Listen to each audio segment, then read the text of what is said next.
Ladies and gentlemen, good afternoon.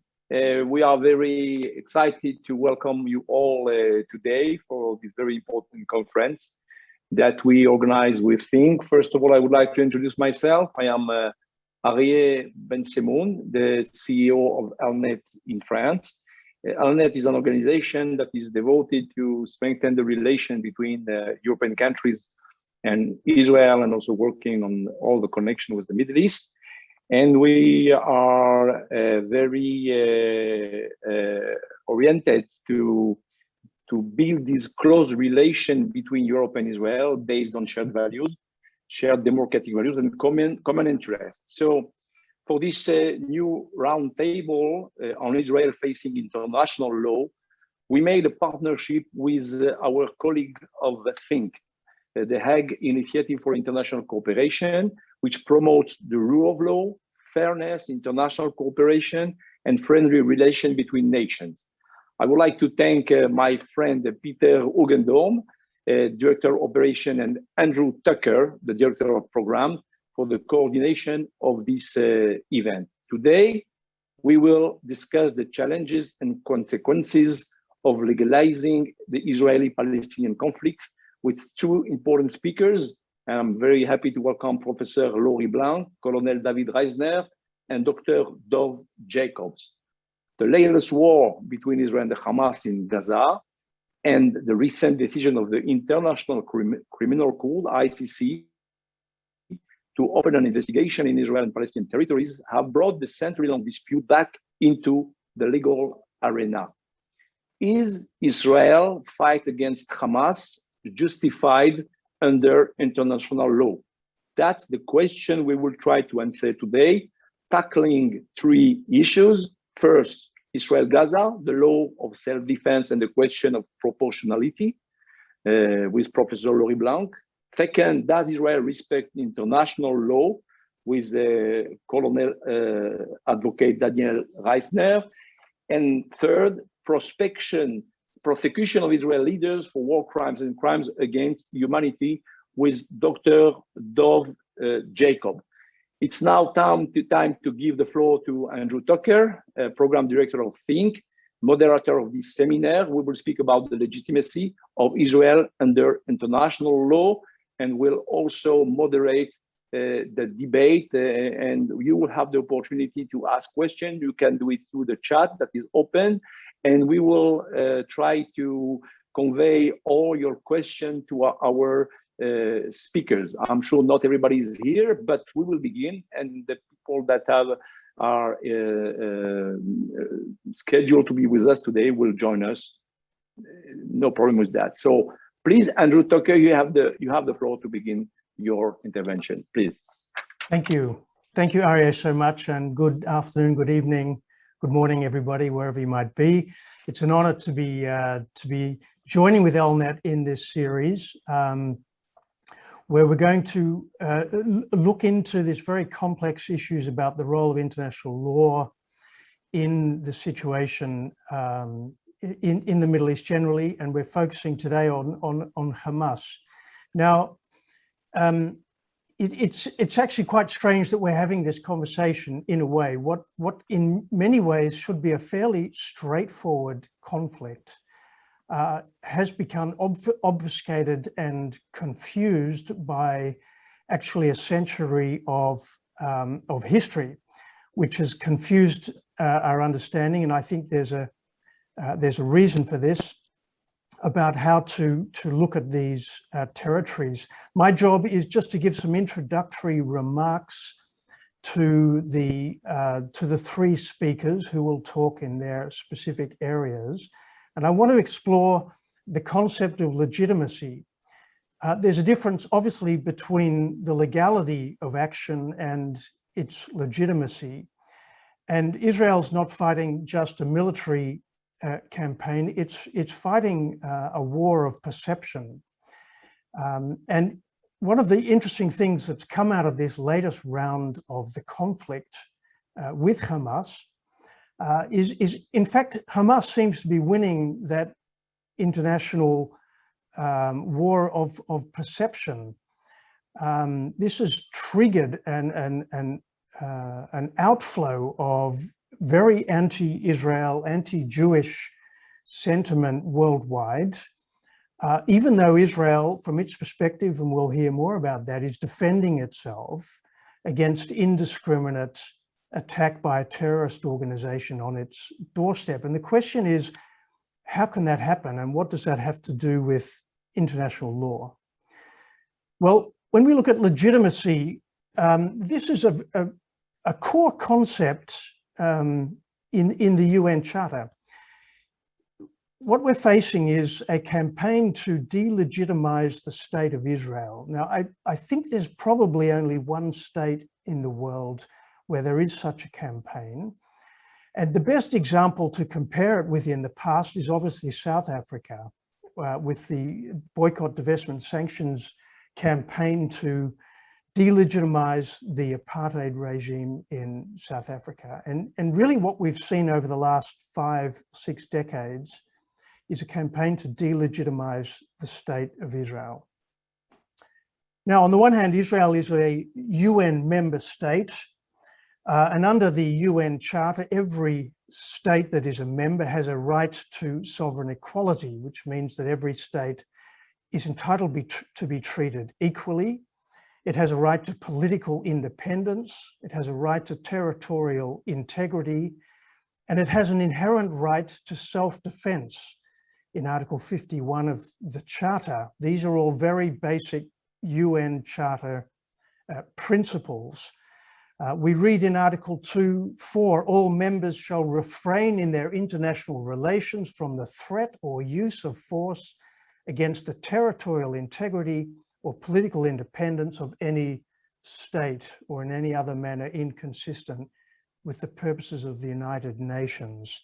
And Israel is entitled to all of those rights as much as any other state. But what we're seeing is completely the opposite.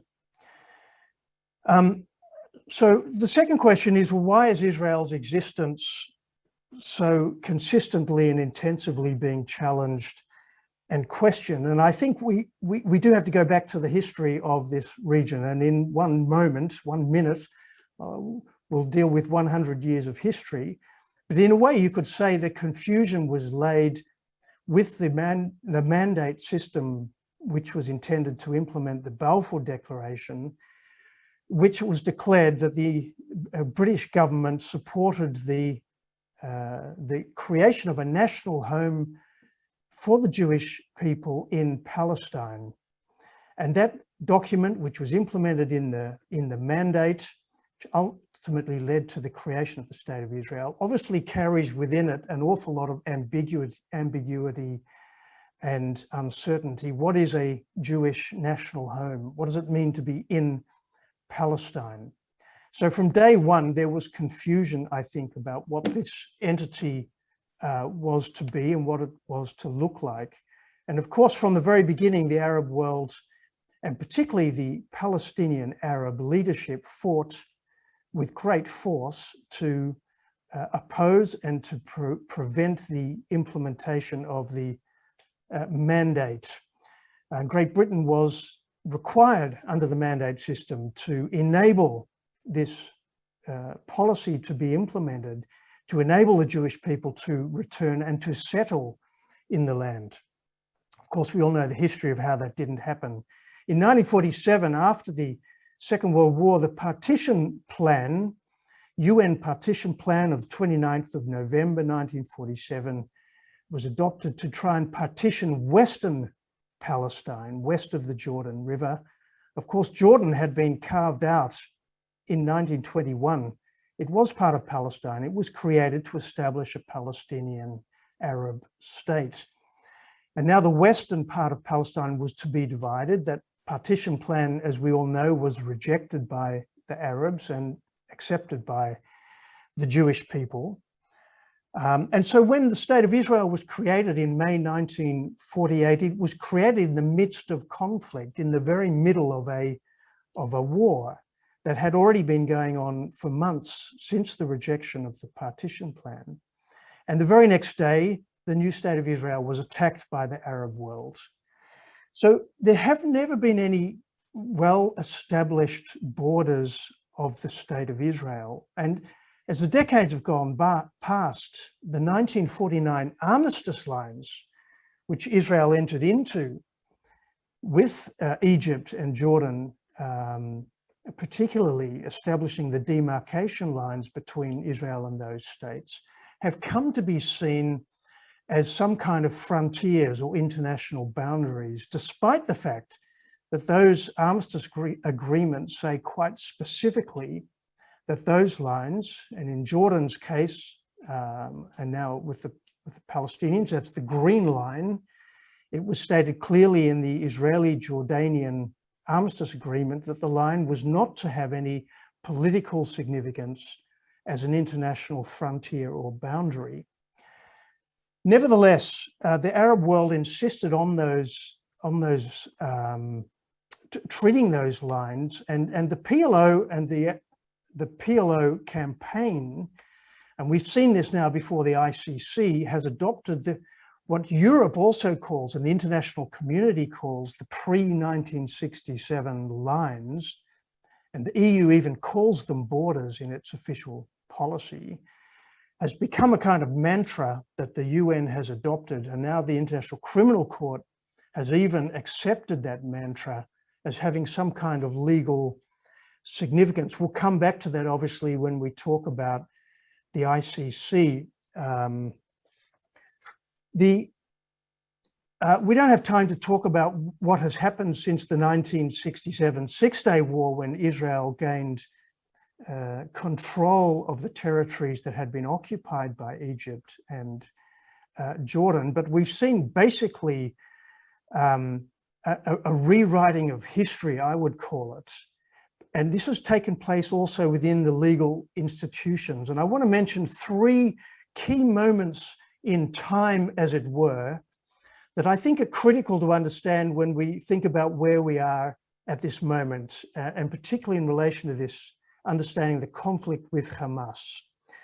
Now, since really the Yom Kippur War of 1973, there has been a campaign, and it's been a very open campaign, led by the PLO, supported by the Arab League, with the Organization of Islamic Cooperation and its allied states, to campaign for the creation of Palestinian statehood. The first, I think, not the first in time, but the first I want to mention, key thing is the 2004 advisory opinion of the International Court of Justice. This was a case brought by the Arab world by having a UN General Assembly resolution passed, seeking an advisory opinion of the International Court of Justice to advise on the legality of the security barrier that Israel was constructing after the Second Intifada. And that was a terribly biased set of proceedings. We'd need another seminar to explain why that's the case. But the result is an advisory opinion in which the court made a number of statements which have been used since 2004 against Israel. One of those is that Israeli settlements are illegal. There's a kind of statement in very general terms in paragraph 120 of the opinion. Now, of course, not all Israeli settlements are illegal. Settlements are not per se illegal under international law because there is no law against settlements. There's only law against the movement, the transportation or deportation of populations into or out of occupied territories. There's no law against settlements as such. So that's a kind of term which has been used against Israel. The second one is that Israel cannot rely on its right to self-defense against Palestinian terrorism coming from the territories. And the court argues that because those threats are not coming from a third state, a foreign state, they don't fall under the UN Charter right to self-defense. This is again a very problematic opinion of the court. It's not a binding determination, it's only an opinion. But again, the question arises, does Israel have a legitimate right to self-defense against Hamas terror?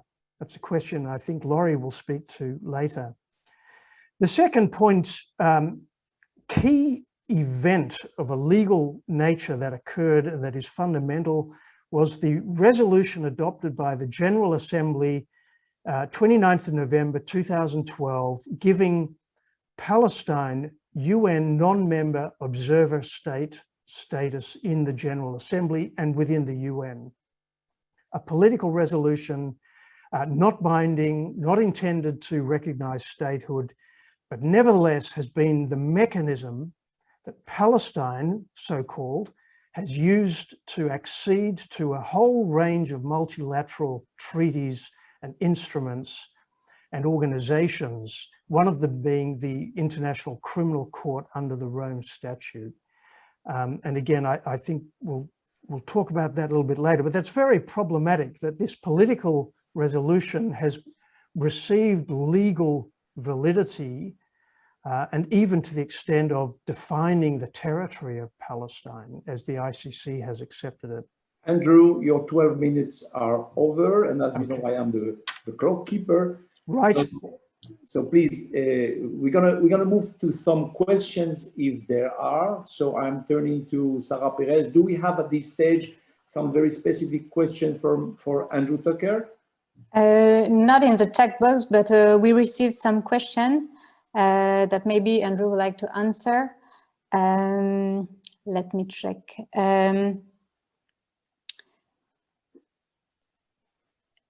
There was one question, which is it possible to prosecute Hamas by the ICC? What is the status before ICC? Okay, so the ICC, the International Criminal Court, there has been a process since 2015. Palestine acceded to the court, became a state party to the International Criminal Court.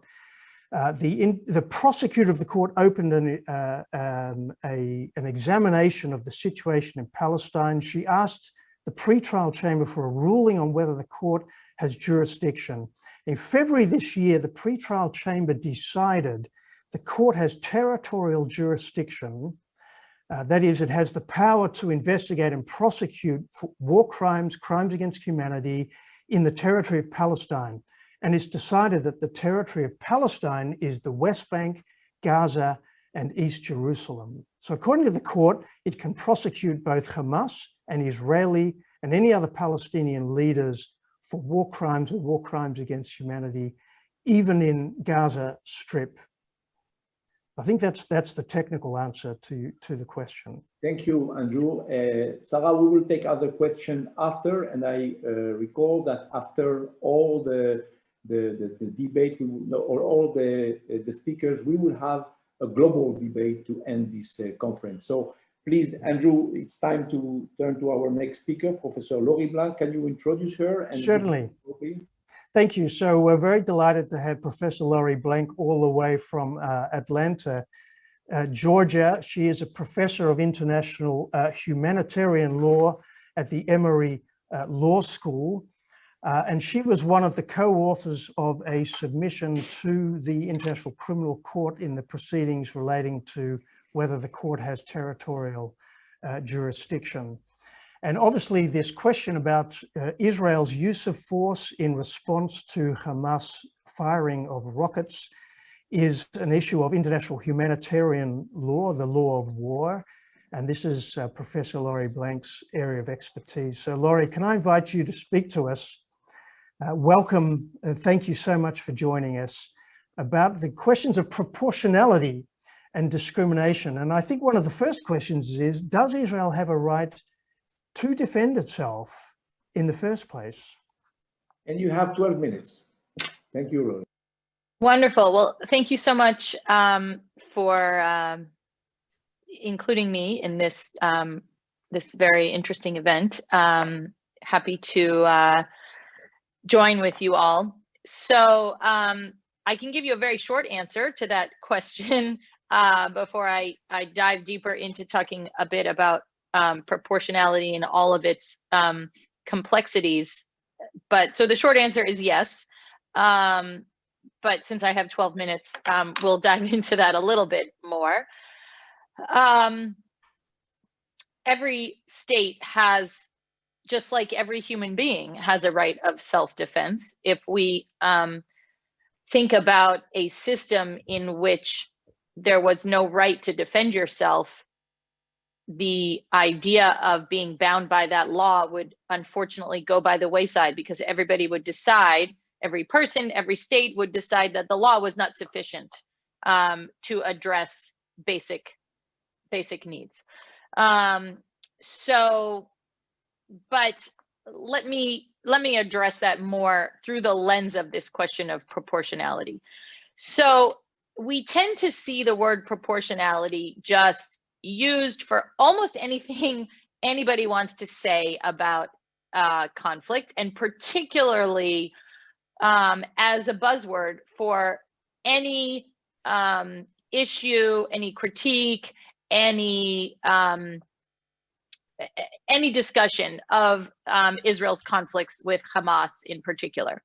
So what does it mean when we say that, you know, Israel's operation was proportionate, or what we normally see was disproportionate?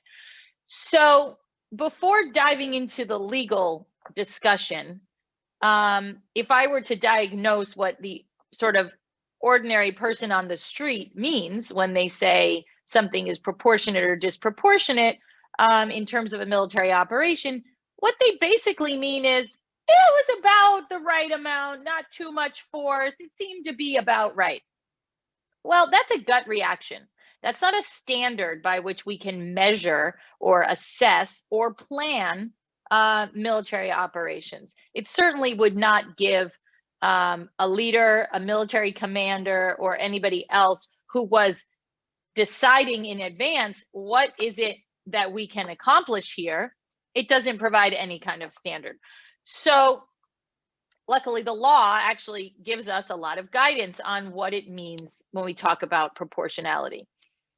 And I think one sort of other preliminary point that's important to note here is that war is just awful, right? War is awful in no matter what situation. It doesn't matter whether it's justified. It doesn't matter whether there's a dispute about who was right in using force. The fact of war is a tragedy in every situation, right? So we're already starting, when we talk about any kind of conflict, we're in a heightened state of concern, of loss, of violence, of tragedy, which makes any conversation a bit more fraught. And so that's important to realize. But the idea of assessing the legality, and I want to come back to Andrew's word of legitimacy, which is very important. The idea of thinking about that based on a gut reaction of, well, I don't really think they needed to go that far, that's just kind of absurd. So let's talk about proportionality in two ways. The first one is in thinking about what a state can do to protect itself when it's being attacked. So in this case, Israel is being attacked, some over 4,000 rockets. I don't think it's hard to determine that rockets landing on your territory are an attack. I think by any measure, rockets exploding on your territory, causing damage, harming people, killing people, destroying things is an attack. That's pretty easy. And so the predicate for being able to respond in self-defense exists, right? But what the law says, right, what international law says is if you're going to act in self-defense, you have to meet two basic conditions. The first one is it has to be necessary, right? There has to be a necessity to act.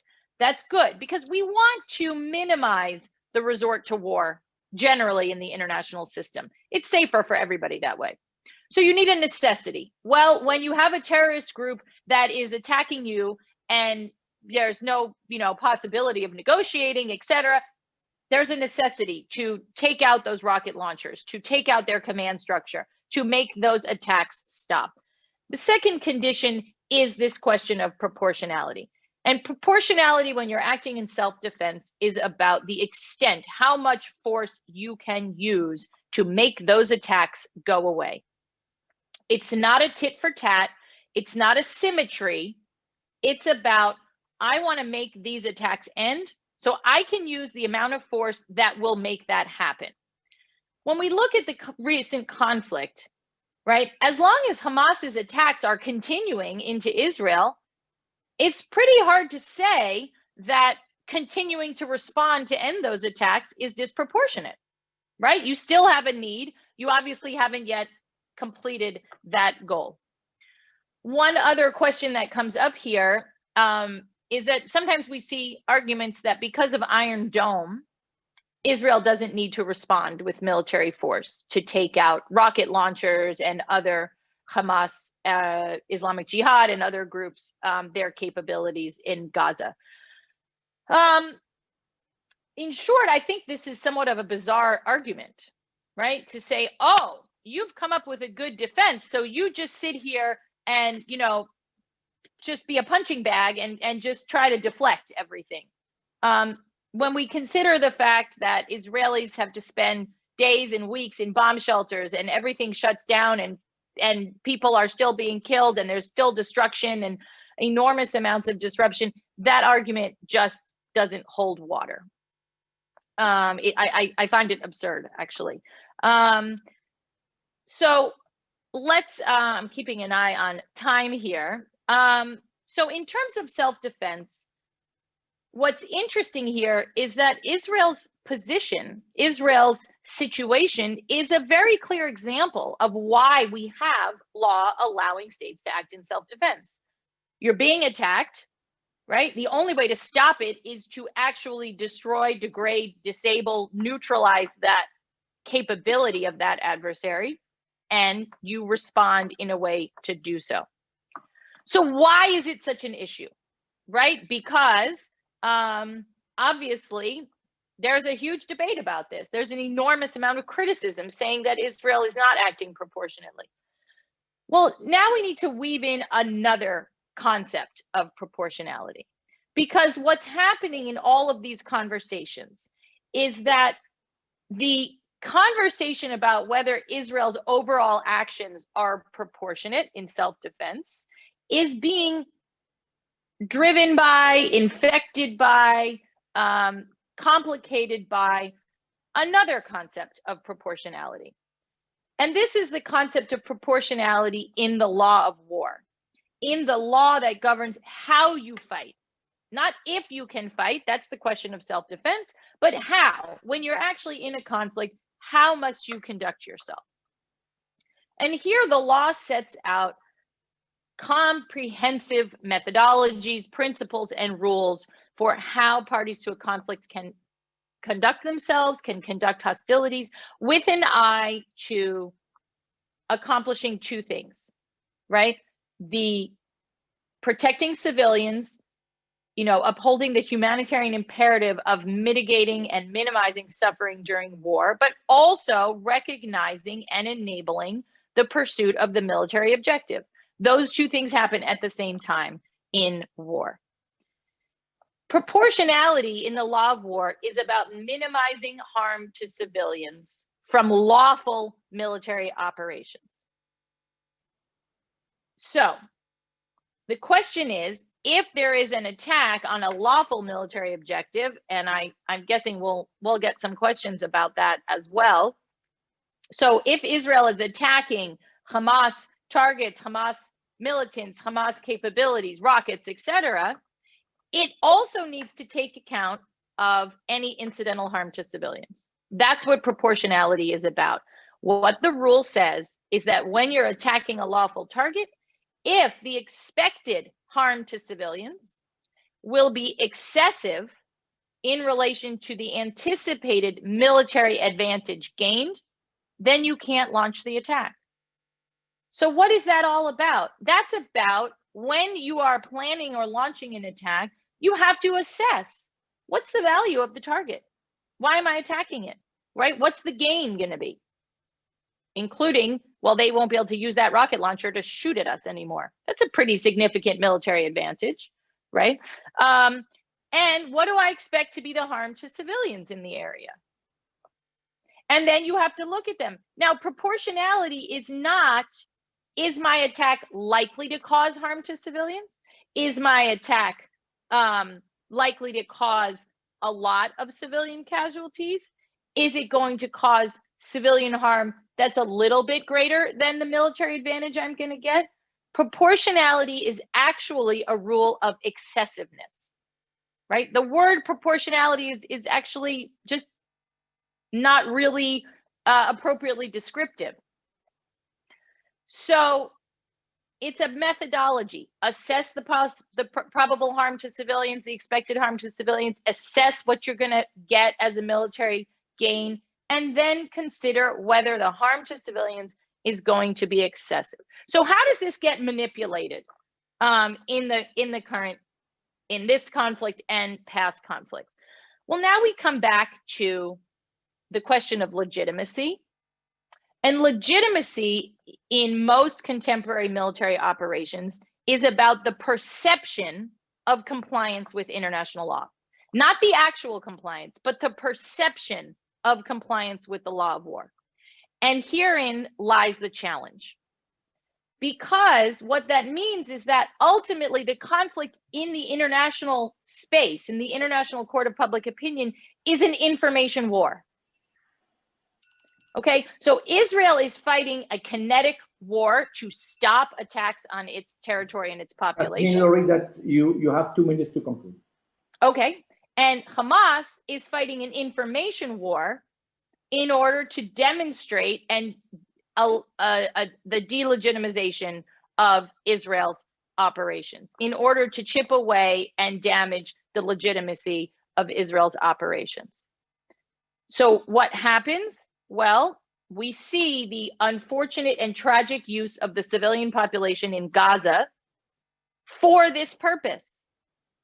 We see the deliberate placing of military objectives in and among the civilian population. Why?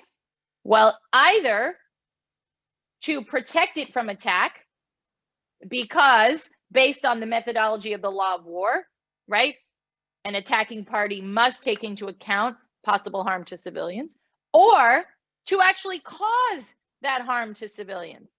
Because once that harm to civilian is caused, the world only sees the casualties, it sees the destruction. It doesn't see the analysis that took place in advance. It doesn't see the information about what was the military advantage. It sees the highly mediagenic, the highly tragic destruction and death.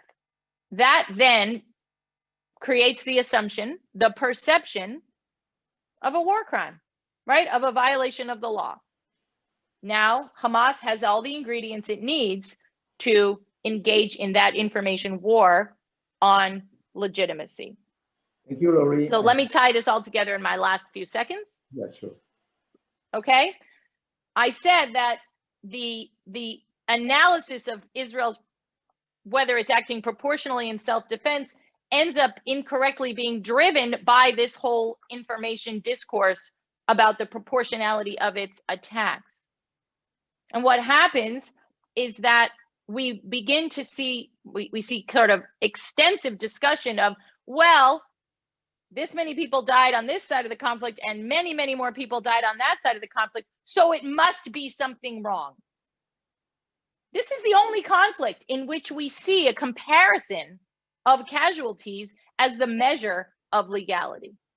There's nothing in the law that says there's supposed to be an equal number of casualties on both sides of a conflict. And conflicts are fought in one territory, but maybe not the other. So I think I'm out of time. I know we'll have time for questions, but to sum up, we have a lack of understanding of how the law works, a perversion of how the law works, an exploitation of that. And unfortunately, as I said, because this is really an information war, it proves very difficult to combat. Thank you very much, Lori. It was very interesting. Thank Sarah, you. do we have some very precise question for Lori just after her intervention? I have one question which also has come up earlier, Aryeh, for you, Lori. That is, clearly, Israel is not just fighting against Hamas. Hamas is allied with Iran. You know, it's now well known Iran has been providing weapons directly. It's been financing Hamas. This has been prepared for a long time. And it's not only Hamas, and there's also the question of Hamas's fight with Fatah within the PLO. In assessing the threat, to what extent is that international context something that should be looked at? Because surely, part of the thing is Israel realizes that whatever happens next, Iran is going to keep being weaponized and supported and resourced. So it's part of Israel's fight regionally against threats against it. Is that relevant? I think it's certainly relevant, right? How it's relevant, I think depends on the particular analysis that is taking place. And so there was a fair amount of discussion in the news about this operation, about what was Israel trying to achieve on this particular round. And it was trying, most of the accounts would describe an effort to sufficiently degrade Hamas's capabilities so that it would set Hamas back X number of years, which would produce ideally some similar X number of years of quiet, right? Now, if in fact that open source information is correct, of course I have no ability, I'm just working with what we read in the news, but if that's the lens through which we're thinking about this, then Iran's involvement, Iran's commitment, capability, access, etc., to rebuild, to enhance Hamas's capabilities, restock, etc., certainly is relevant in that analysis of what is, again, necessary and proportionate to repel or deter. Those are the words from international law: repel or deter this attack that Israel is responding to in self-defense, right? Understanding what you need to do, how the extent of force that is both necessary and appropriate to satisfactorily defend yourself, depends on understanding the source of that attack, the extent of the attacker's capability, motive, intent, etc. So it's relevant, right? It's often useful when thinking about these conflicts to remember that international law exists outside of the Israel-Hamas conflict, right? Because, and if we take the names out, we can sometimes think more, we can have a more rational discussion about international law. If you imagine a country that is being attacked by what appears to be a small actor, then if in isolation, you might say, oh, well, you only need a kind of a small punch back to take care of that threat. But let's say that information is not correct and that small actor is a proxy for a big, angry, scary, powerful actor. Now you might need a bigger punch, right? I mean, that's essentially how how in a quick sense to think about your question. There's lots of other pieces of how Iran might be relevant. Is it a party to the conflict? Is it, and so on and so forth. But as a matter of self-defense, it is relevant in understanding what is considered necessary and proportionate in responding in self-defense. Yes. Thank you very much, Laurie. It's time to move to our next speaker. And please, Andrew, can you introduce Colonel Daniel Reisner? Thank you very much, Laurie. We will come back to you later in the general debate. Good. So Daniel Reisner is joining us from Israel. He was the legal advisor to the IDF for many years, the Israeli Defense Forces, on international law issues. He's been very involved for over 20 years in Israeli-Palestinian negotiations and discussions. He's been part of the negotiation team of several agreements. And so he's going to speak to us about how does Israel, how does the IDF in particular, but perhaps Israel more generally, look at applying and complying with these aspects of international law. Daniel, thank you for joining us. Thank you, Andrew, and thank you for ELNET and thinc for inviting me. I thought I'd divide my comments into three with your permission. First, I want to say a few short words about the background to the current round of violence, because one of the things I encounter in many of my interviews, especially in the media, is that people tend either not to remember or to intentionally forget how this round of violence started. So if you were to ask someone in the street, why was there a round of violence between Hamas and Israel a few weeks ago, many people would say it's because Israel did something wrong in Gaza, or Israel is the occupier of Gaza, or something of that nature. And while that has been the excuse of Hamas in the past, I would point out 2 points on that. First, if you actually look at the map of Gaza, you will see that after Israel left Gaza entirely in 2005, Israel is not within Gaza. So you have Israel to the north of Gaza, and you have Egypt to the south of Gaza. And when the Palestinians, the Hamas particularly, keep saying we are occupied, they don't mean that there's anyone in their territory. There's no one in their territory. It means that the neighbors to the north and the neighbors to the south don't like them.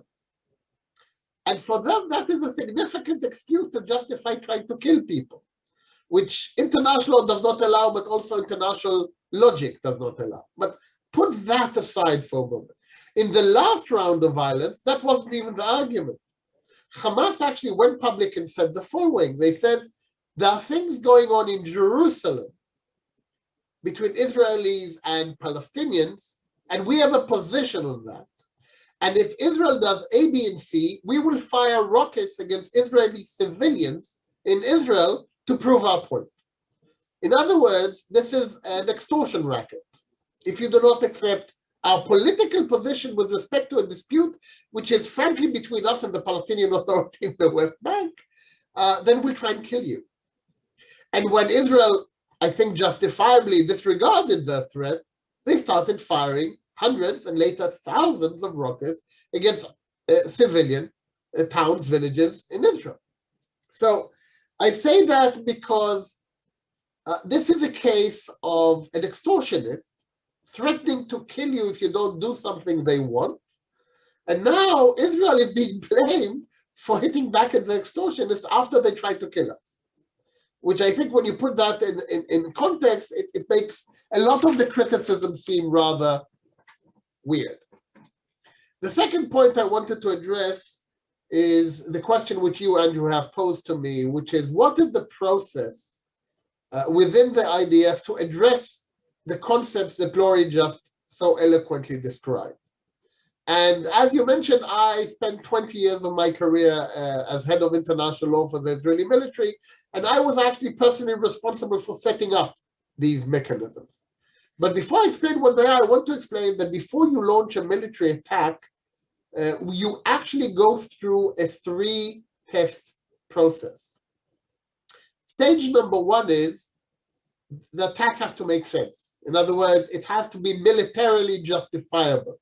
It has to achieve a military objective. You don't fire a weapon system just for the heck of it.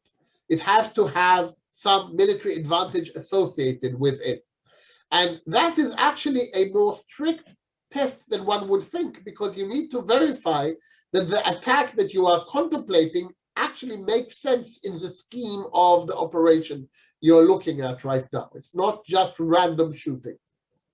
And that's got nothing to do with lawyers or anything else. This is an operational test, but it is a very important test. The second test, and I can tell you this test is used more often than one would think. It has to be something which we would view as moral. Now, if you think the legal questions are difficult, obviously the moral questions are even more difficult. How do you define morality in combat? I can tell you that when I was serving in the army, I found a relatively easy test to use. And it's simple. I wouldn't approve something if I couldn't live with myself for having been a part of it. If I couldn't sleep at night after I did that. And it's a test which I cannot quantify, but funnily enough, it's more easy to use than one would think. If it's something that you are unsure if you're going to be happy with yourself afterwards, it's probably not something you want to do. Only after you pass the test of military, it has to make military sense and it has to be moral, you actually hit the legal question. Is it a lawful attack? And to follow on in Laurie's footsteps, there are three questions you have to ask as a military lawyer. One is the target a legitimate target? And a legitimate target is generally a military objective, whether if it's a military individual or a military facility or base, whatever. Secondly, are you using lawful weapon systems? In the case of the IDF, all the weapon systems being used are lawful, so that question does not arise as often. And the third question is the laws of war proportionality question, which Laurie presented earlier. Are the expected civilian casualties excessive in relation to the anticipated military advantage? Now, there's a big question of who has to make all of these determinations in warfare. Because many people have the benefit of hindsight. People who read about wars, study wars, but haven't fought in any of them, don't remember that you have to make these decisions in real time on the basis of the information available to you at that time. So what we did in the IDF, we set up a procedure whereby the authorized military commanders, together with professionally trained, qualified international lawyers, make these determinations together.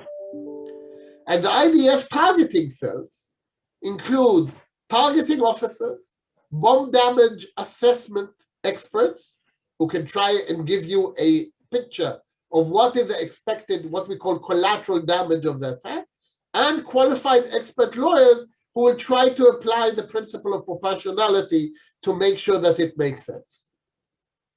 And that mechanism, which I put in place about 20 years ago, is running today. There are dozens of lawyers who do that in wartime with the military commanders.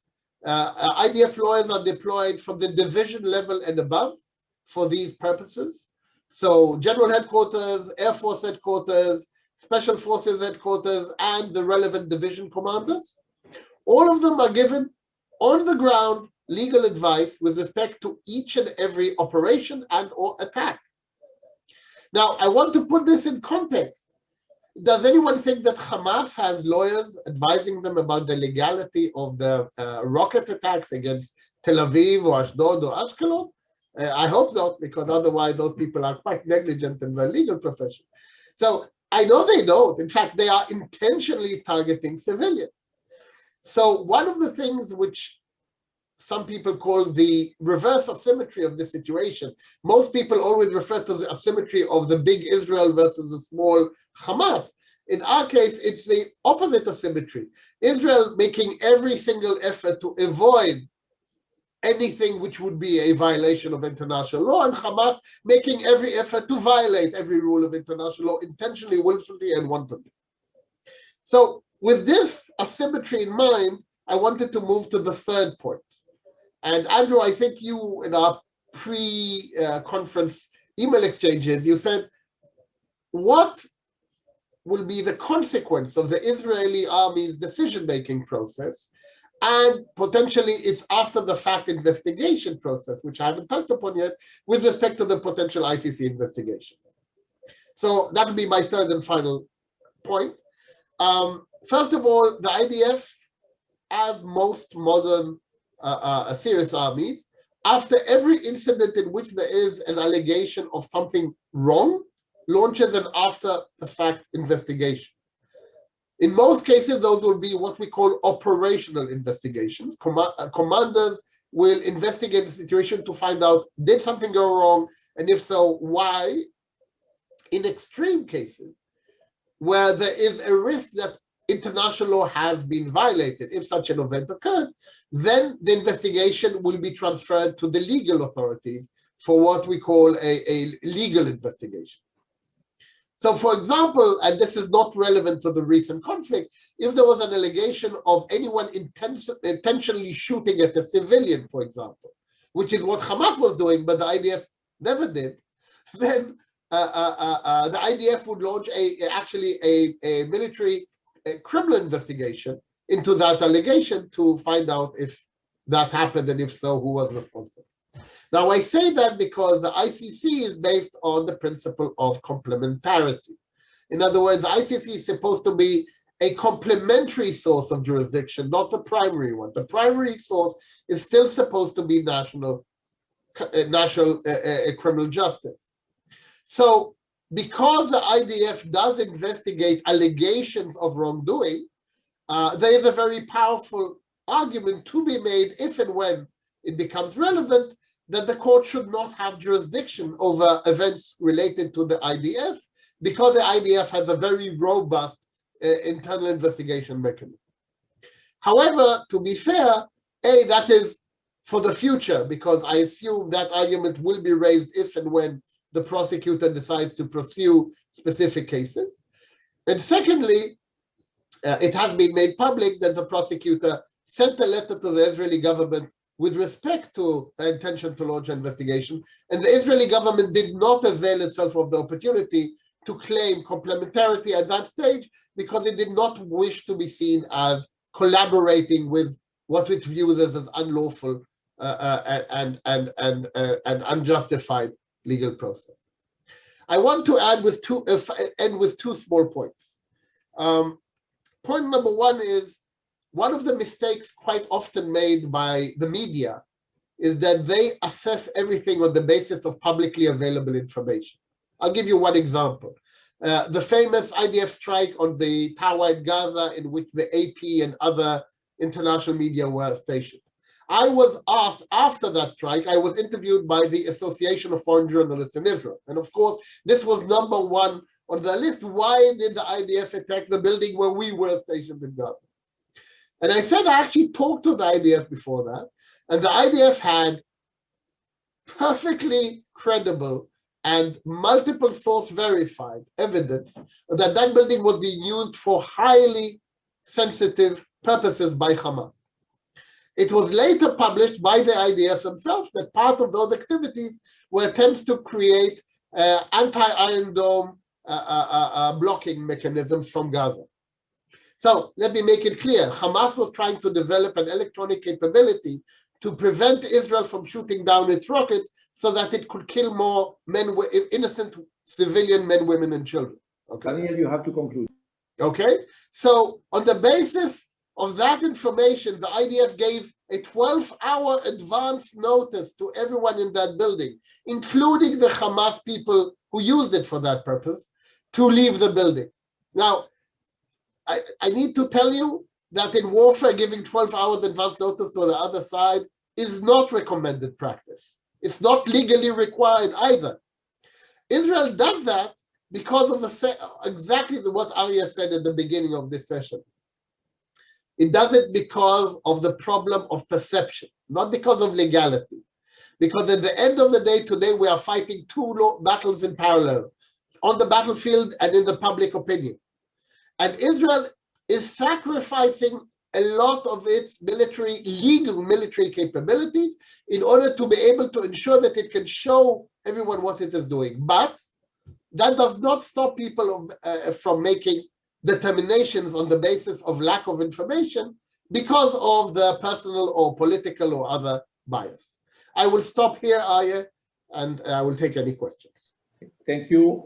I think that at this stage, we don't have any specific questions for you. So we will have more during the debate that will be just after the intervention of Dr. Dov Jacobs. And please, Andrew, can you introduce our last speaker? And then we will go to the global debate. And for sure, the panelists could speak one to each other to respond if they would like to do it about what everyone said. Thank you very much. So please, Andrew, introduce our next speaker. Good. Dr. Dov Jacobs, joining us from The Hague in the Netherlands, is an international criminal defense lawyer at the International Criminal Court and other international criminal institutions. He's been involved in many situations and cases, working as an amicus curiae, a friend of the court in relation to the Afghanistan case and the Palestine situation. So he has a wide experience. And he's going to explore with us the implications of this ICC process, this case, this situation of Palestine, and what it means also for this latest round of conflict. Dov, thank you so much for joining us. Thank you, Andrew, and thank you to ELNET and thinc for inviting me. It's a pleasure to be here. Actually, I would be tempted to relinquish some of my time to hear Daniel present more, case studies of proportionality and Laurie to analyze them, because I find it fascinating, and we don't hear enough about that, whereas probably we hear way too much about the ICC, but we can come back to that later. So I have to start with the usual caveat, which is despite my many functions, I'm talking in my personal capacity here. So it's quite a broad topic, which I'm meant to discuss, the ICC. We could, as Andrew said before, it could take up many seminars. I'm just going to give a few pointers, a few elements for the discussion, which have already been addressed in part by Andrew in his introduction and Laurie and Daniel. But actually, and we did not coordinate that, but I had planned to start with a few words on legitimacy as well. It seems to be the word of the day, Andrew, because you were right to point out that there is a legitimacy battle going on, and I think it's really fundamental to understand how that plays out at the ICC, because the ICC, beyond being a legal process, is a question of narrative and is a question of production of legitimacy. It's a court of law. And as any court of law, it produces legitimacy and also illegitimacy. And in this sense, it is, it is important to keep that in mind when addressing the relationship between different parties inside the court, different actors in relation to the court, and also to understand that this is something which is inherent in any judicial process, and especially inherent in any international judicial process. And in this sense, it's not specific to Israel. Let's be very clear. The ICC produces legitimacy and illegitimacy in every case it addresses, in every situation it touches upon. And it's irrespective of whether there is a desire or a conscious, desire to do that. I hear a lot, and this is a debate I've had with a number of you over the years, on whether the office of the prosecutor is specifically choosing sides or privileging a narrative over another. And that might be true, but that's not the point. Even a purely impartial, independent, objective investigation will produce legitimacy and illegitimacy. Will construct a narrative that can be used by people outside the court. Whatever, even if it's the highest, best quality investigation, prosecutor, defense that you can imagine, you will still be able to say that, because again, this is inherent to the system. I think that's a very important point to make. One difference that you have with Israel, and again, that goes back to Andrew's point at the beginning, is that the allegations which are made against Israel, especially those in relation to settlements, are an existential threat to Israel. When in other situations, allegations can construct a narrative against a government, against a rebel group, there are very few situations at the court where the allegations actually can constitute the base of an existential threat to the state of Israel. By putting in doubt its right to live and exist on that territory. So in that sense, it is a very big difference. Now, a question that also has been in discussion since for many years now in relation to ICC, does that mean that the ICC should be ignored? Does that threat that ICC constitutes to Israel by the simple fact of allegations being brought to it means that you have to ignore the ICC? Now, there are many people who have different views on this. Again, speaking in my personal capacity, I've always believed that you shouldn't ignore the ICC, because it's a lose-lose situation. It doesn't mean you have to, agree with it. It doesn't mean that by answering it that you're giving it legitimacy. It means that you're abandoning the battlefield. the ICC will produce illegitimacy against Israel, if nobody goes there. The starting point is that it's going to be used by outside actors to delegitimize Israel. And I think that there is more to gain by intelligently, strategically interacting with the court than to just abandoning the battlefield to those who want to use the court against Israel. But that's a broader discussion we can have. Now, 3 general points I want to make about ICC and Israel.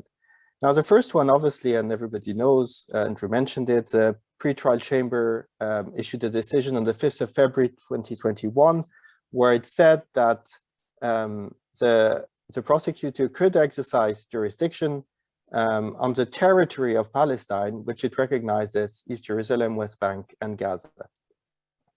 Now, I won't go into the detail here about the criticism against that decision.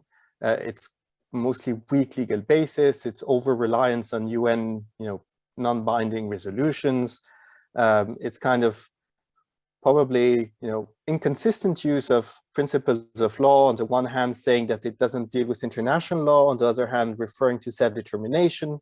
It's complete ignorance of Oslo. There's a lot to be said about this decision. A lot has been said, but the reality is that today, the prosecutor opened investigation in the situation based on that decision. And I know this was one of the questions. The recent events do fall within the scope of that investigation. I think that there is little doubt that, should the prosecutor decide to investigate what happened recently with Hamas, that there would not be, for example, a requirement to, extend the investigation or to announce anything. It's just part of it at this point. The fact that there is a decision last February does not mean that the territorial issue is finished. I think that's very important to stress. The pretrial chamber issued, again, not so convincing decision. It was very careful to say that it's for just at this stage of the proceedings that this decision is applying. And I think that to believe that there's a territorial issue is not a live issue would be a mistake. And I think that, in the logic of pushing Israeli interests at the court, it's important to put it back on the table whenever possible, because you're punching holes in what is a weak decision. And honestly, in relation to my point before about interacting with the court, I truly believe that the decision is weaker because so many amicus intervened. So my amicus pushed the court to issue a bad decision to stay away from certain issues, which it might have gone into, like settlements. The prosecutor was relying a lot on settlements to justify jurisdiction, and the PTC stayed away from that. So I do believe that the decision is weak because those who intervene before the court, force the judges to make mistakes. That's what you do when you intervene. And to answer a question which Andrew has already answered, in that respect, Hamas individuals would, of course, be liable to be prosecuted based on that decision and that investigation. So that was the first point, the relationship between the decision in February and the investigation. The second point is the question of the crimes. Again, I don't want to go in the detail of the list of crimes which both sides would allege against the other side. Just one general comment which arises from what Laurie and Daniel said is a criminal trial is not a human rights report. And as a defense lawyer, I've been confronted time and again with the prosecutor bringing in a human rights report, a UN report, in order to found his allegations. But it's not the same type, it's not the same quality of evidence. And this is something which would be a battle at the ICC time and again. And again, I take the example from Daniel, where you only have publicly available information. And publicly available information will mostly say how many civilians died, possibly. And even that would be in doubt. We've seen enough examples where there are allegations that civilians died and they might happen to be combatants, etc. So publicly available information gives a very bad picture of the situation generally. And even less of a good picture and a credible picture in the context of a criminal investigation. And the bottom line is, it's really difficult to prove an international crime in theory. It should be. No, because you have to go into the facts, you have to go into contextual elements, you have to go into the intent of the alleged perpetrators. You have a very high standard beyond reasonable doubt. You have, you need corroboration. You can't rely on hearsay. I mean, the basic rules of criminal law normally require a very high standard, and international crime should be hard to prove. And this is where it's interesting, again, to draw the link, and it seems we're all on the same page. The disconnect between the discourse, public discourse on international criminal law, and the reality of what an international criminal trial requires. It's like Laurie said about, you're just comparing numbers in order to claim that there is a war crime. And the same way, sorry? 2 minutes to conclude. Thank you, Harry. It's the same in an international criminal law setting. We have the same phenomenon. You have a human rights report saying, we believe a crime against humanity occurred or war crimes occurred. But in fact, when you look at the evidence, it's not that simple. So there is this complete disconnect between the two. But in that case, as a defense, the rules are protecting you. There are rules of due process, there are rules of evidence, there is a presumption of innocence, which are meant to protect you. And if you're, if strategically using them, you can draw something out of it. My final point, and I'll conclude on that, is the question of immunities. So this is one of my preferred topics, but obviously the International Criminal Court last year, 2 years ago, issued an appeals judgment on the question of immunities of heads of state of non-state parties, so in the case of Bashir. And obviously this is very relevant because the prosecution of individuals, officials of a state, requires arrests and surrender. And so, if the prosecutor were to move forward with arrest warrants of any type, we would need to revisit, and there are strong arguments against the case law at the ICC and things to be done domestically to push back against any indication that Israeli officials would not benefit from immunities when they would be under ICC investigation. I see my time is up, and I'm happy to take any questions on all those issues. Thank you very much. It's time now to the global debate and the global Q&A. So I will turn first to Sarah to see if from our audience we have some questions. Sarah? Yes, we will start with 2 general questions. First, what do you think are the actual chances the new ICC prosecutor will truly go ahead with an indictment or even a full investigation into settlement activity? First question. And another question, can the ICC's decision on jurisdiction be overturned in any possible forthcoming future proceedings? Who want to answer? Well, I think certainly the second question, that's a Dov question. Sure. If I could just kick off on the settlements, and Dov, you can correct me if I'm wrong, but I think the prosecutor has announced that she is opening and has opened an investigation into the crimes that she has identified in the Palestinian territories, including the West Bank. And one of those crimes is the so-called crime of settlement policies.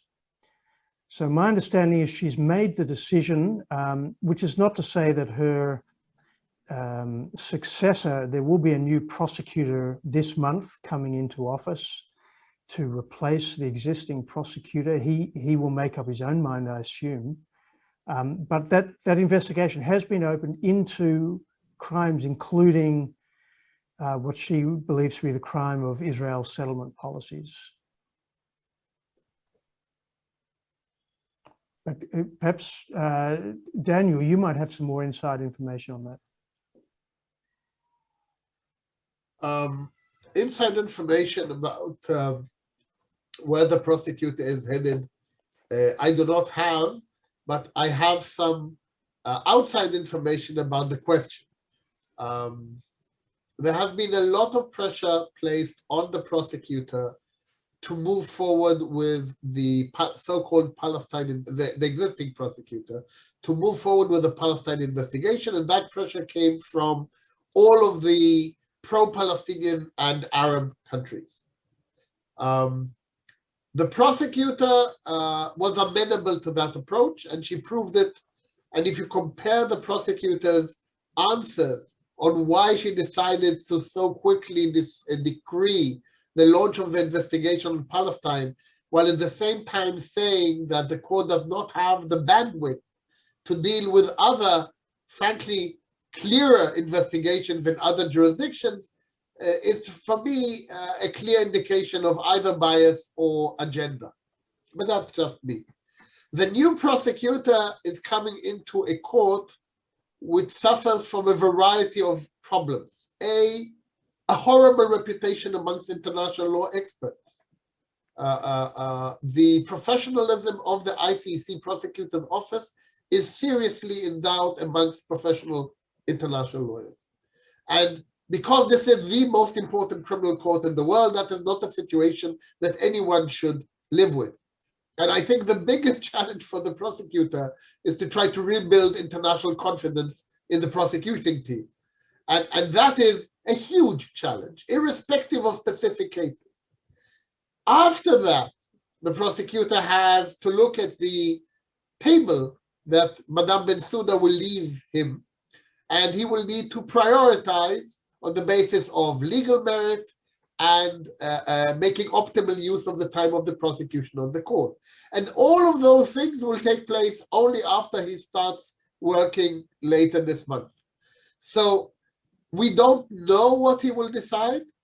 There is a lot of justification, substantive justification, for him to rethink the Bensouda decision if he wants to. He could also decide on the basis of administrative reasons to put this aside for now, because there are so many other pressing things on his agenda. And we definitely do not know what he's thinking about, but we know he has a lot on his plate. Thank you, Daniel.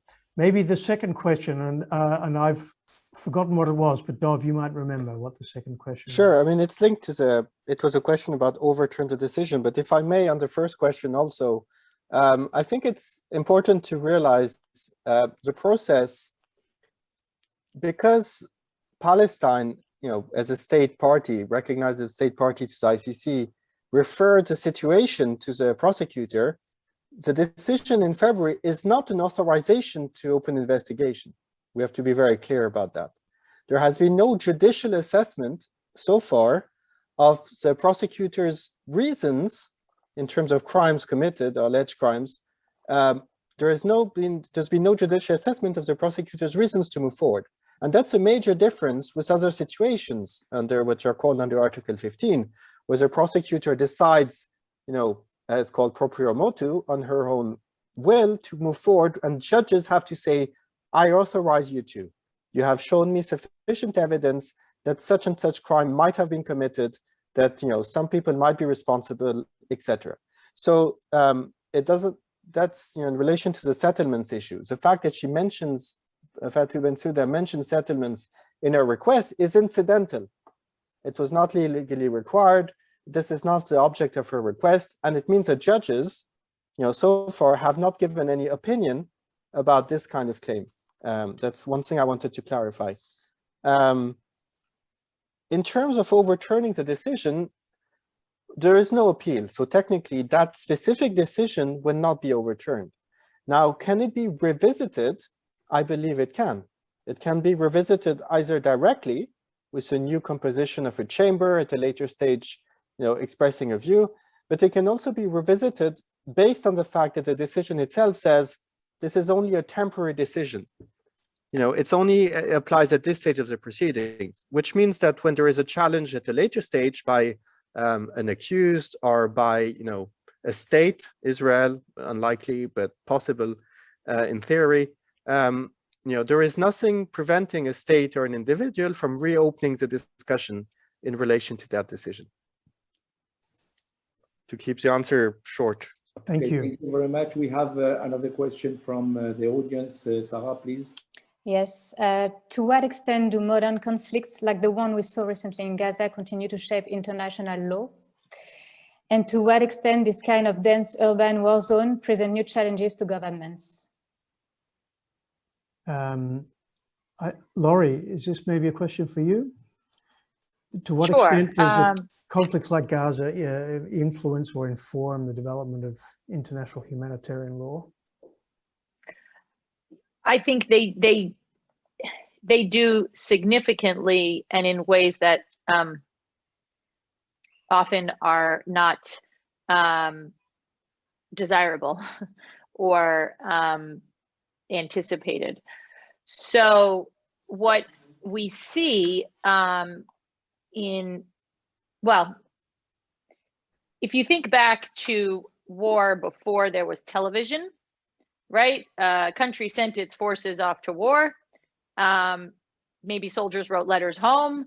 There were war reporters, but information kind of trickled out to the public at a very measured pace, very stately pace. Then we have the advent of television. We have reporting on television. Then we have the 1991 Gulf War, where we have CNN broadcasting 24 hours a day from the conflict. That's all just a backdrop to what we have now, where we have instantaneous information, whether it's right or not, but we have instantaneous information flooding the airwaves, flooding social media about conflict. That's happening about a number of conflicts. It happens to the extreme with respect to any conflict that Israel is involved in, for any number of reasons, right? That could be a whole nother, hour and a half conversation or more. So what happens is that the discourse about war is happening in real time, too fast for accurate information.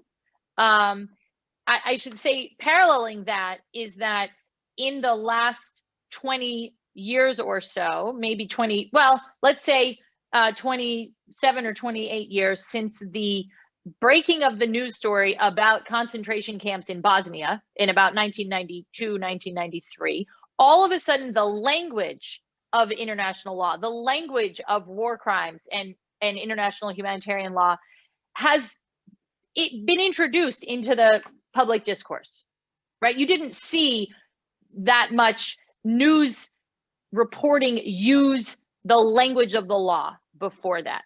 So now what we have is a public discourse with the injection of legal terminology, which is a very sophisticated body of law, right? Being dropped into a very fast-moving public discourse without the necessary information.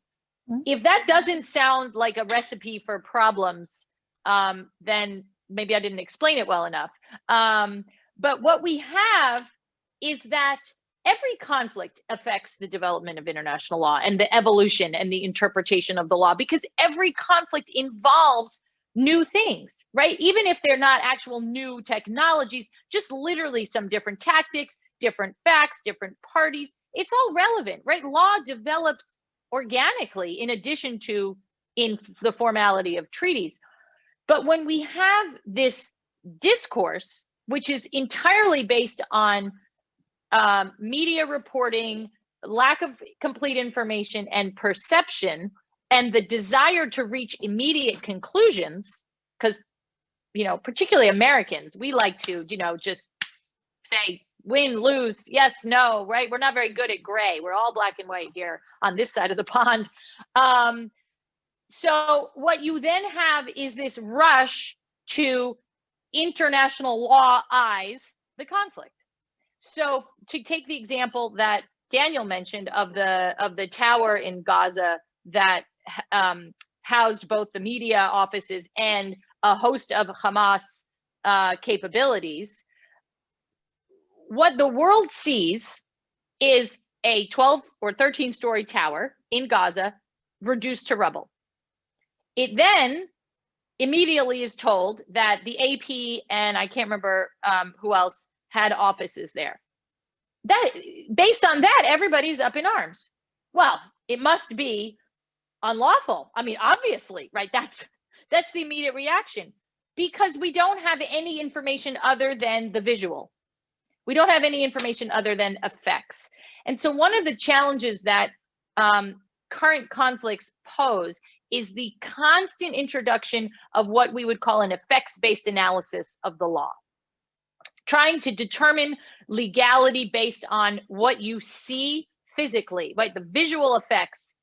But that's not how the law works, right? The law does not base legality on effects. It bases it on process, on intent, on prospective analysis, on reasonableness, on all the component parts that Daniel was talking about, that I mentioned a little bit with proportionality. And so we're seeing really, depending on, you know, how strongly you feel about it, either a problem or an insidious problem, in which lots of people want to talk about the law, but they don't have the tools, either the legal tools or the facts, to do that. And that creates a big problem, because as a last piece of this, I'll just note that it's actually very easy to say that's a war crime. I mean, to say it, not to prove it. Dov is right, hard to prove. It's easy to just be like, oh my gosh, 27 people died, war crime. Doesn't require a lot of analysis, a lot of nuance or anything. It's a lot harder to say, yes, 27 people died. That is a tragedy. But let's dive into how that happened and who did what and how they acted and what their decisions were and what the law says about it. That takes minutes, hours, days, weeks. The people died, it's a war crime, is instantaneous. And once it's said, it's really hard to walk back. And so that's been a big effect on the development of international law, is essentially trying to deal with this effects-based analysis, which incentivizes groups to use human shields, to misuse protected areas, because it's a windfall for them, right? They just create effects. And everybody assumes those effects are then an answer under the law. Thank you, Laurie. It wasn't very uplifting, but. Thank you, Laurie. I have one question for each of you. I will begin with you, Daniel. Short question, please answer maximum 2 minutes if you can. Can we say that the war of independence declared by the Arab states against Israel in 1948 is the mother of all violations of international law in the conflict in the Middle East? I ask this question because we always hear that Israel is not going through the international law, and it's something that we should, this question should be addressed. So what about my question, Daniel? When I teach classes on the history of the Arab-Israeli conflict, one of the first questions I ask the students, so when should I start? Some like to choose 1967. Some like to choose 1948. Some prefer to choose World War I and the demise of the Ottoman Empire. Others choose the beginning of Jewish emigration from Europe at the end of the 19th century. And others say, go to the Bible and you'll find your answer there. And there are as many answers in between that you can hope for. I am not a believer in the starting date for this conflict. But the problem is that people keep asking who is to blame. And there is an assumption that one side is to blame and the other is blameless. And there's an assumption that one side is the one who started everything and the other side is the one who had to respond. Unfortunately, life is much more complicated than that. And the reality is that, and I spent 20 years of my life as a negotiator with the Palestinians. Arafat was invited to my wedding. So you need to understand that I know the other side well, both from the combat side and from the negotiating table. I want to be fair, I think the question is wrong. I don't care when it started. I don't care who shot the first shot. if it's the Arabs or if it's this one. I want to end it. However, until we end it, we have to make sure that all sides comply with the rules applicable to warfare, because we are at war. And the problem is that we do our utmost and our best to comply, and the other side does not care. And yet, in spite of everything I just said, the world looks at this and says, somehow, what you say, that Israel is not in compliance. Now, this is either intentional blindness or just not asking the right questions. But for me, who is to blame? When did it start? That is, I leave that for the people who want to keep fighting for another 2,000 years. My question was not exactly when that it started. I understand. Was it a breach in the international law to declare war against another country? So, after World War II, it was decided to delegitimize international aggression. And one of the biggest criticisms against the Nuremberg war trials, and I think a justifiable criticism, is that some of the Germans were prosecuted for crimes which did not exist until the Nuremberg tribunal was put in place, which is a real problem for an international lawyer.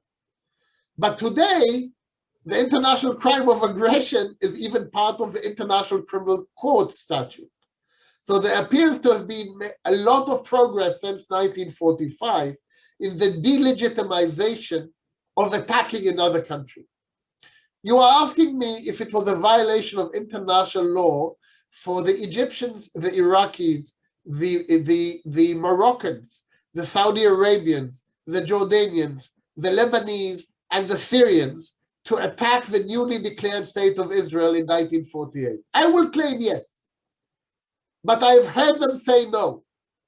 And to be fair, I don't think there's any way we can have a real adjudication of the legality of that event today in 2021, although I am with you. I think it was an illegal use of force to try to resolve a political problem.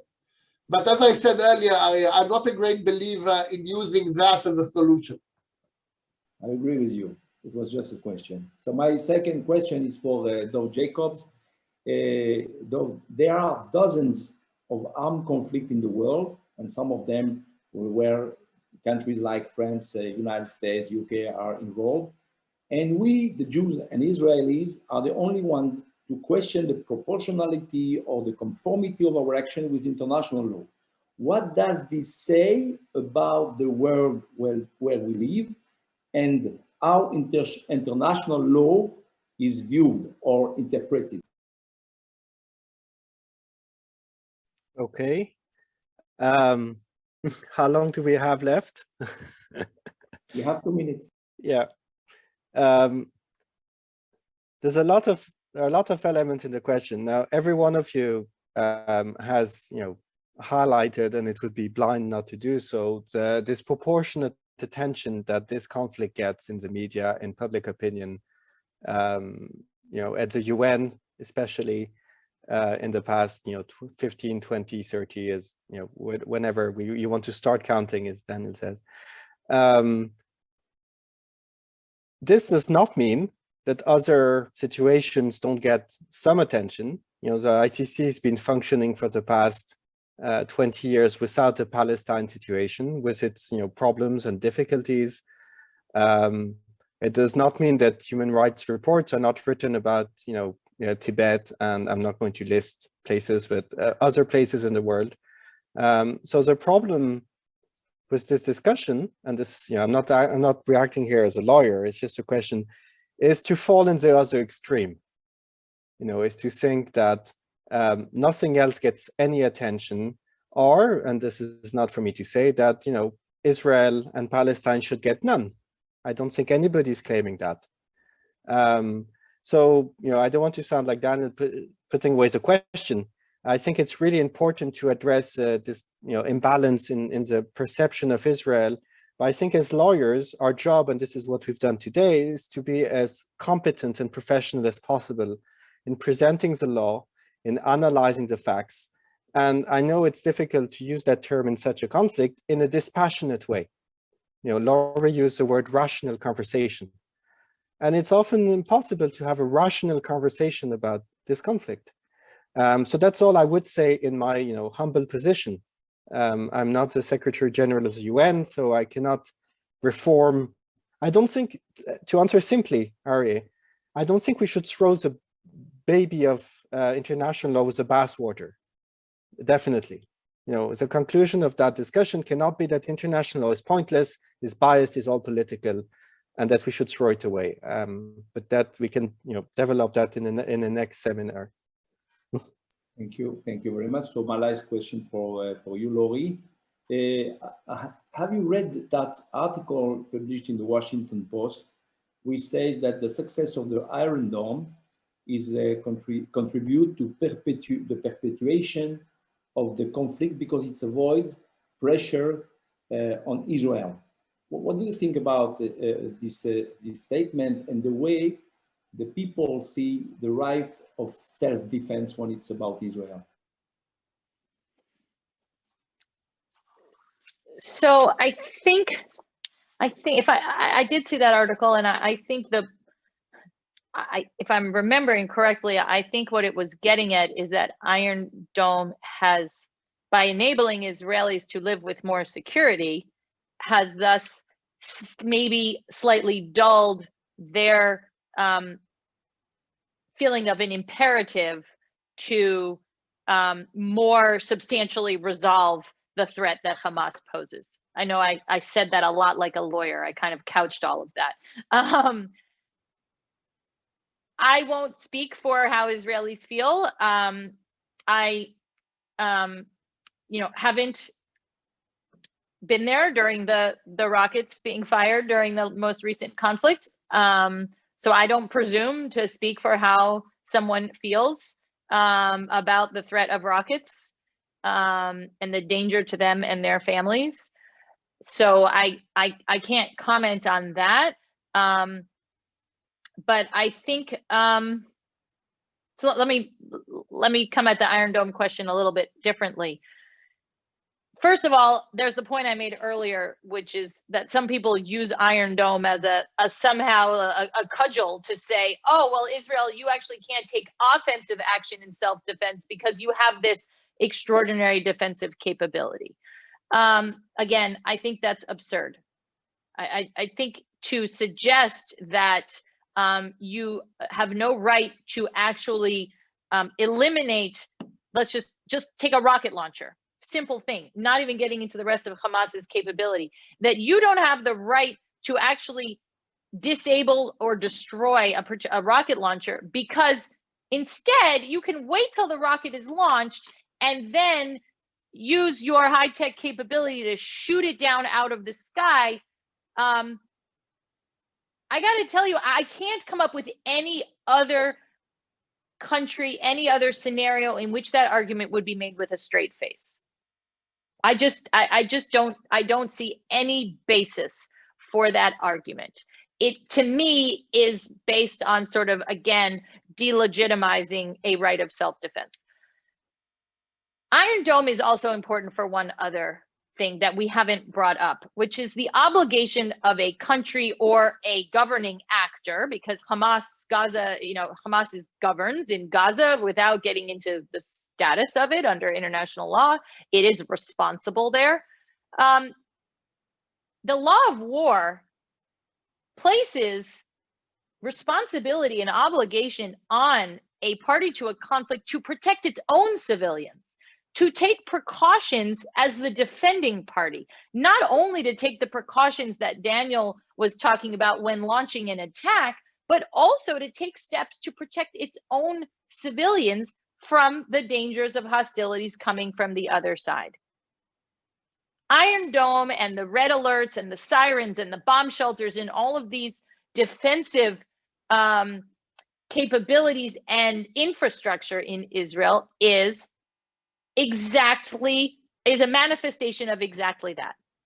Now let's contrast it with Hamas, which provides underground shelter for who? Militants and rockets and military capabilities. the civilians it puts on the roof to sort of set a contrast, right? It's not at all seeking to protect its civilians. It's using them as a pawn in the conflict. So Iron Dome is also relevant in that context. And it goes back to, Daniel brought up the word asymmetry, which comes up all the time. There's a lot of asymmetries in this conflict. There's an asymmetry in law compliance, in measures to protect civilians, in military capability, and so on. The only asymmetry the world really seems to care about is an asymmetry of numbers.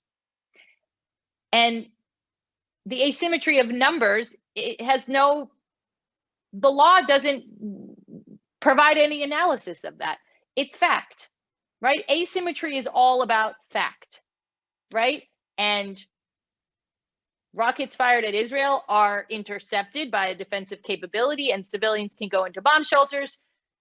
Attacks against capabilities in Gaza, the civilians are left by their own leadership to fend for themselves. And that's one of the causes of that asymmetry. So I think Iron Dome is used as a symbol of a lot of interesting things in the conflict as well. Thank you very much. On behalf of ELNET, I would like to thank you all for this very exciting conference, and I hope that we will have more. We think that we are very happy to partner with them. And I would like to give to Andrew Tucker 1 minute for his conclusion and to say hello and goodbye to everybody. Thank you very much all. I'd like to thank the three speakers for taking the time. I think it's been amazing what you've been able to contribute.